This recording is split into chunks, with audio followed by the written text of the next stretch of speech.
I think it wasn't until about 5 is when my life really changed. My mom was in an almost fatal car accident, and they told me that she was gonna die.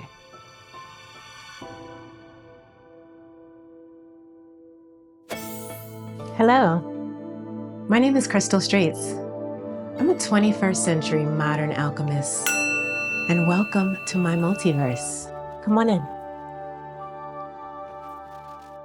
This episode is a little more personal, but it's a story I feel called to share. It's about healing my inner child, a journey that transformed everything. Healing isn't always about what's visible to the outside world. Sometimes it's about honoring those tender, hidden parts of ourselves that we have neglected for so long. I hope by sharing these intimate experiences, you find inspiration to honor your own inner child and begin your journey of healing too. Because once you begin the process of inner child alchemy, you uncover layers of yourself that you never knew were waiting to be transformed. Now let's dive in together. Welcome to Inner Child Alchemy. When I look at some of these pictures, I see a girl who was, I don't know, she's smiling, but I don't know if, I think right here I felt safe. I was with my mom in this picture, and I remember this is my favorite picture of me and my mother because she's looking at me beaming with pride. It's almost like how I look at my children. I can see in her face, I can see how much she loves me. I can see how much she just adores me. And that's how I feel about my children. So I think in this picture, I was probably about 3 or 4. But I felt safe. So as a child, I remember being very, very sensitive to other energy. And that's when I first learned about how you can absorb other people's energy. And as a child, I allowed, because I didn't know any better, I allowed people to really harvest my creativity, harvest my innocence. I had to find that again. I had to honor her. I had to really allow her to feel safe, to feel joy again, to play again. I had to allow her to be free. When I was a child, I spent a lot of time alone. I spent a lot of time escaping in my bedroom. I would create a lot. That's where I escaped in my creative world. I think as a child, I spent more time in another dimension, in other worlds, than actually on Earth, because it was a way for me to escape. I didn't know what I was doing, but I knew I was going to these alternate multiverses, universes, and I was having these mystical experiences. But it was my escape. It was how I escaped what I couldn't cope with in real life.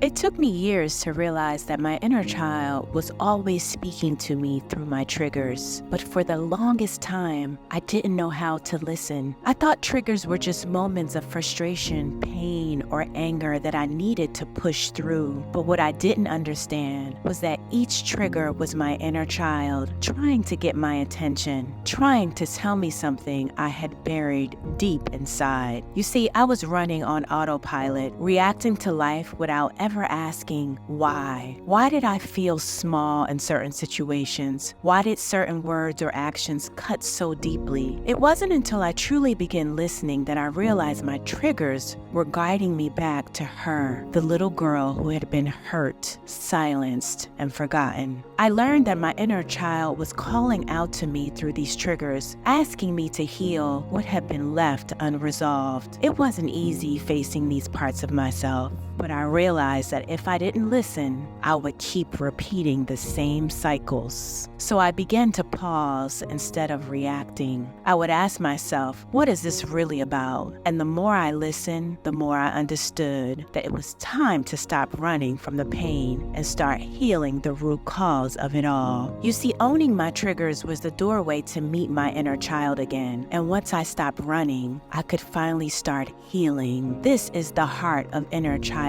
alchemy, learning to embrace the triggers as a guide rather than an enemy. Because when we do, we unlock power to transform. I had a friend. she just didn't have a care in the world. Like, she would just she didn't have a home. She didn't really have a car. She had nothing, but she was happy. And she would just bounce around from city to people's homes. She would sleep on people's couches. And I was so judgmental of her, not because of her position of where she was, but just her freedom. And I had to sit with that. And I was like, why am I so triggered by this? You know what it was? It was my inner child who had to be responsible for everything and everyone at such an early age. And she was jealous. She was like, how does this girl get to have no responsibility and I had to do everything? So I had to honor her and I had to bring her forward. That is how you heal your inner child. You don't want to go back to her. You want to bring her to the present moment. Bring her to the present moment, because in the present moment is where the healing happens. In the present moment is when you can make peace with what has happened. I committed to healing my own inner child so that I could be the best parent to my children. I look back at these pictures of myself at various ages, and I look at a child. She had to be strong. She cried a lot. She had to defend herself. She had to fight. She had to be the responsible adult at a very, very young age. I give my inner child so much grace now, and I give her so much love. A part of the ways that I've healed my own inner child wounds is that I allow my inner child to come to me. I come and get her and I say, if I feel like she's being triggered, or I can feel that there's a wound that's still lingering, I'll bring her to me and I'll say, Crystal, little ball, what do you need? How can I support you? You know, when you give your inner child the room to feel heard, to feel seen, to feel loved, that is how you integrate all parts of yourself. A few months ago, my son was crying, and it was over something very small.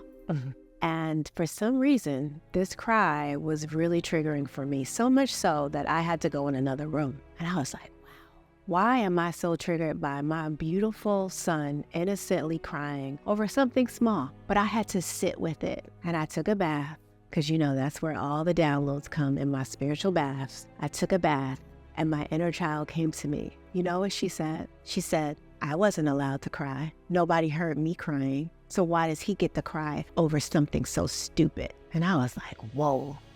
She was upset. She was upset that he got to cry over nothing, because her tears were over big things. Her tears were over traumatic things. Her tears were tears of survival, cries for help.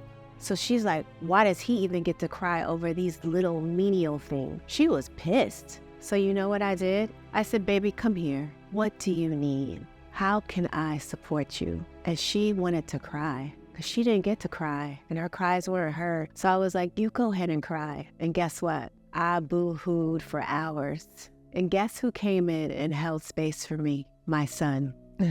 He came in and saw me crying. And that's one thing. I'm not afraid to show my children that I have emotions, that I cry. I allow them to see me in spaces that maybe I don't look so strong, so that they can understand I'm not perfect. I'm a mom. I'm a person too. I'm human, and I have emotions, and I have good days and not so good days. But that is the beauty of the human experience. I think it wasn't until about 5 is when my life really changed. My mom was in an almost fatal car accident, and they told me that she was gonna die. She was in a coma for 6 months, and I was being shuffled around from house to house. And that's when I experienced my first experience of abandonment. I didn't have my mom. I didn't live with my father either. So extended family came to stay with me, and my mom was engaged. So I spent a lot of time with my stepfather, who raised me since I was 5 years old, and I'm so grateful to have him in my life. But I felt very alone. I didn't know if my mom was gonna die every day. Like, they would tell us to come to the hospital to say our goodbyes. And I was like, wow, like a 5-year-old coping with that. I don't think I properly was able to process all of that at such a young age. When that was happening, I remember feeling just really, really alone, very introverted. I didn't feel safe. I wasn't like in my room where I used to create or used to play. Like I just felt like completely out of my comfort zone. And that happened very early. So when that happened at 5, I kind of was forced to grow up pretty quickly. I learned how to like take care of myself.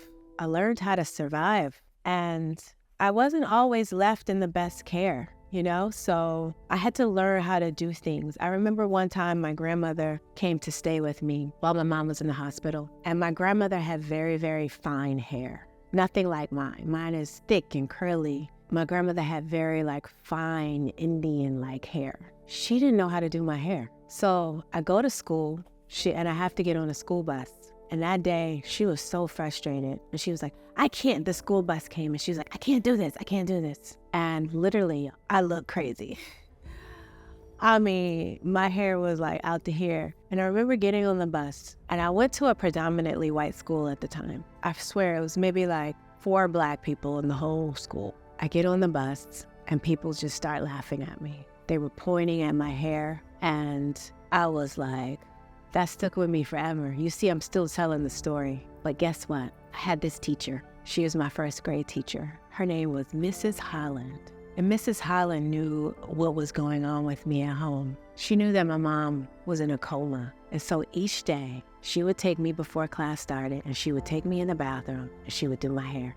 And this woman was like my little guardian angel. Oh, she loved on me so hard, y'all. And I feel like when I think about it, I always have little guardian angels that come through. Even though I thought I was alone, because I was alone essentially, but I always had people who showed up for me in ways and helped me along the way and helped my inner child. You don't have to agree what happened to you as a child. I didn't like what happened to me. I didn't like the trauma. I didn't like the abuse. I didn't agree with it, but I accepted it. And once you accept it, it brings you into the present moment. And you can say, this happened to me, but it doesn't define me. I tell my inner child now, I'm never leaving you, ever. I don't care who comes and goes. I got you. I'm never leaving you. And that's how I help my inner child heal her abandonment wound, is by constantly tell her, no matter who comes and goes, who leaves, who stays, I am the constant in her life. I will never, ever, ever leave her. So that is how you heal your inner child. You have to make space for her. When I was 11, I was abandoned by my father, my biological father. He just stopped speaking to me. So that was one of my biggest core wounds, my father wounds. And that pretty much shaped my relationship with men. That was my introduction of how a man should treat you. Even though I had a stepfather who was very current, very present, and I had a beautiful, healthy relationship, it still comes down to your biological father, because that is the first man. That is the first man you know, subconsciously, unconsciously, and consciously. You journey through this person, and I believe in soul contracts. And I believe you choose your parents as a soul to have certain experiences. The abandonment of my father, it really shaped my relationships with men. I thought men were disposable. When I started to make money and I realized and be independent and I realized I didn't need men, it shaped who I was as a woman. I was savage. Men were just disposable to me. I didn't give people second chances. It was like, you mess up one time, cut.